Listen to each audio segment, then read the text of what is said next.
In continuation to our last video, people often ask, if I start questioning my religion, where do I even begin?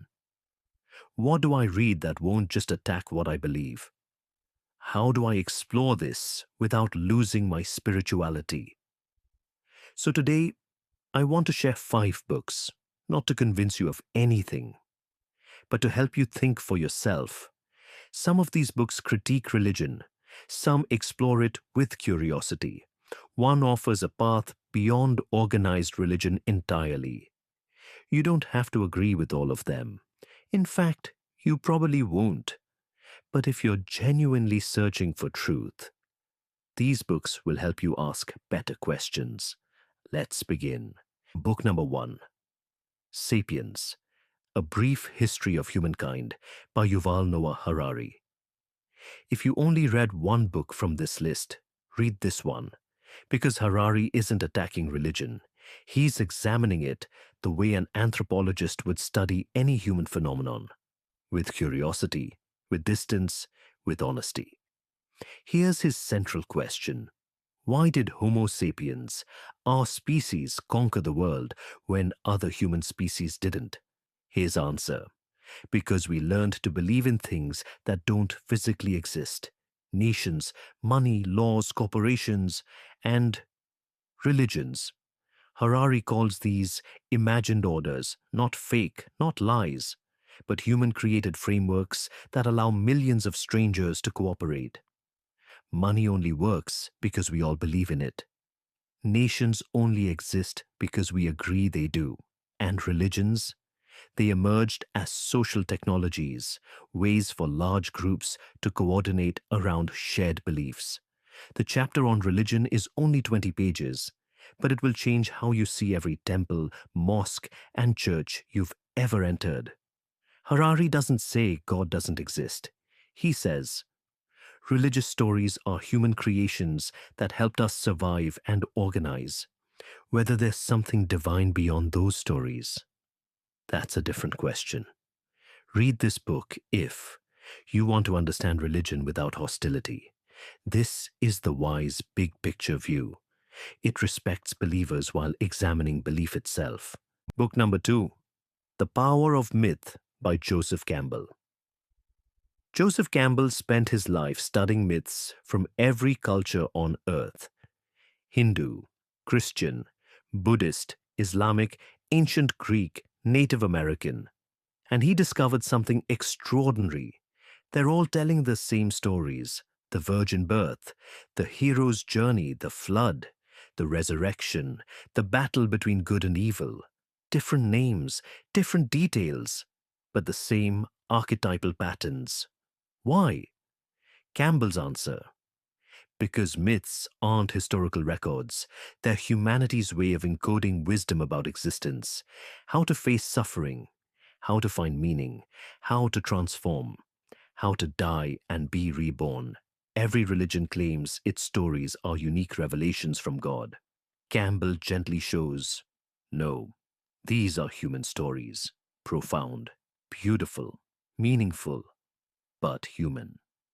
This book won't make you an atheist. It might make you see that all religions are pointing at the same moon, just using different fingers. And maybe, just maybe, the moon is real, but the fingers? Those we created. Read this book if you want to keep your sense of spirituality while questioning religious dogma. Campbell is respectful, poetic, and deeply wise. This book doesn't destroy faith. It refines it. Book number 3, The God Delusion by Richard Dawkins. Okay, let's address the elephant in the room. This book is not gentle. Richard Dawkins is an evolutionary biologist, and he makes a direct argument: belief in a personal God who intervenes in the world is a delusion. Not metaphorically, literally.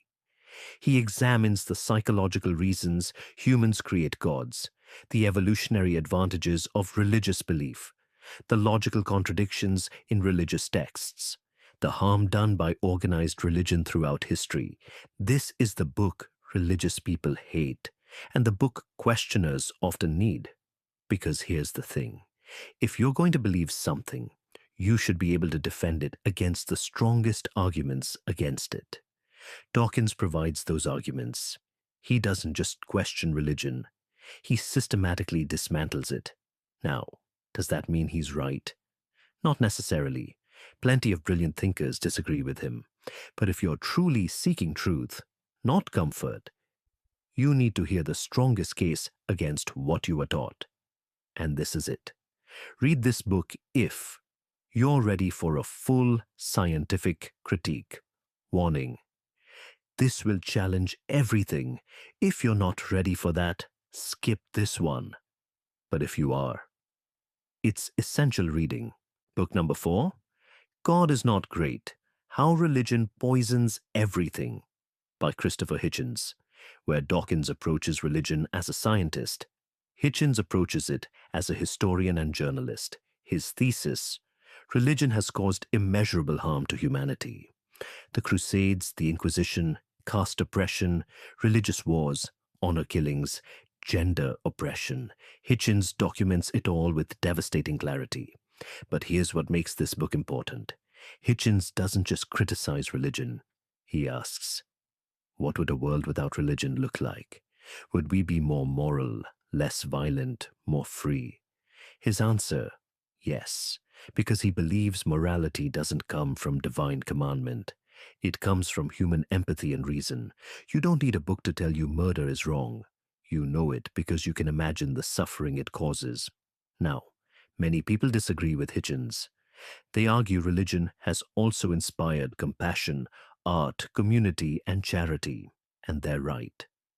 But Hitchens forces you to ask, could we have all the good without the dogma, the violence, and the control? It's an uncomfortable question, which is exactly why it's worth asking. Read this book if you want to understand the dark side of religion that believers often ignore. Hitchens is sharp, witty, and unforgiving. This isn't a gentle read, but it's an honest one. Book number 5, Autobiography of a Yogi, by Paramahansa Yogananda. After 4 books that question, critique, and deconstruct religion, this book offers something different: a path.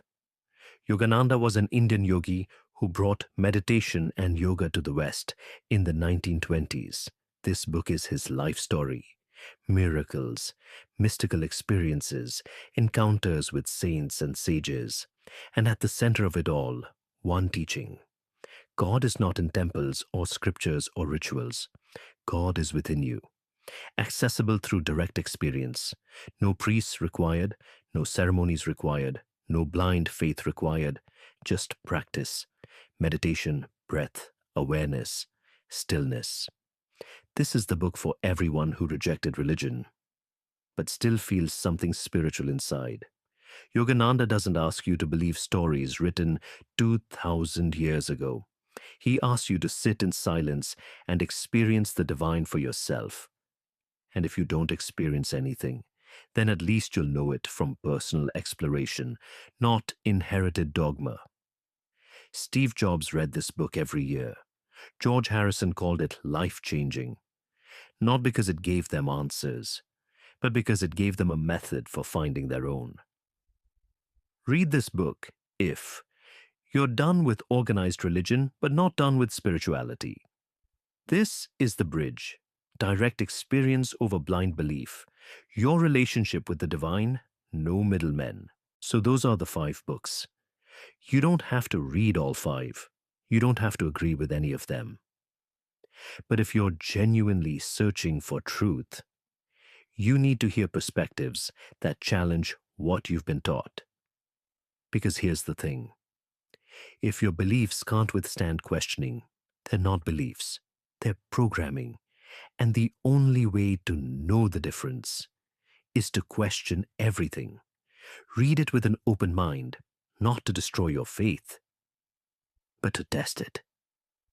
Because faith that survives questioning, that's real faith.